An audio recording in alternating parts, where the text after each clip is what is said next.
Rally কৰা আছে আৰু কি ক'ব? হয়, আজি আমি বৌদ্ধ সমাজৰ ছাত্ৰ সন্থা লগতে বিভিন্ন সংগঠনৰ দল সংগঠনৰ সহযোগত আমি যি আন্দোলন কাৰ্যসূচী আমি ইয়াত ৰূপায়ণ কৰিছিলোঁ, আমাৰ গণসংখ্যাৰ কাৰ্যসূচী ইয়াৰ মানে মূল দাবী হয় আমাৰ তিনিটা। আমাক অসম চৰকাৰে আমাক অনুসূচীকৰণ কৰিব লাগিব। 1 নম্বৰ দাবী আমাৰ ST SC, লগতে আমাৰ চাহ শ্ৰমিকৰ দৈনিক মজুৰি 551 টকা কৰিব লাগিব আৰু আমাৰ যি মাটিৰ ম্যাদী পট্টা আমাক দিব লাগিব। আমি এই মূল তিনিটা দাবী লৈ আজি আমি প্ৰতিবাদী আন্দোলন কৰিছিলোঁ। যদি ৰজাঘৰীয়াই আমাৰ যি দাবী পূৰণ নকৰে হ'লে অনাগত দিনত তেওঁলোকে ভুগিব লাগিব।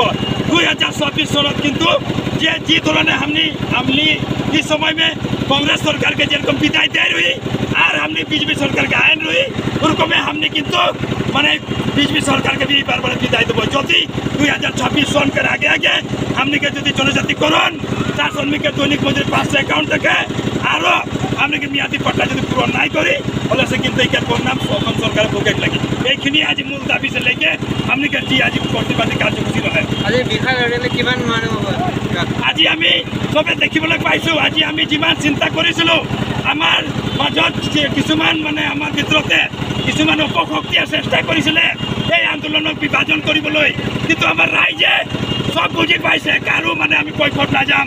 আমি এটাই কথা জানো, আমাৰ চাহ শ্ৰমিকৰ দৈনিক মজুৰি লাগিব, আমাক ম্যাদী পট্টা লাগিব, আমাৰ অনুসূচীকৰণ লাগিব, যাৰ কাৰণে ৰাইজে যুক্তপূৰ্ণভাৱে ওলাই আহি আজি আমি দেখিবলৈ পাইছোঁ।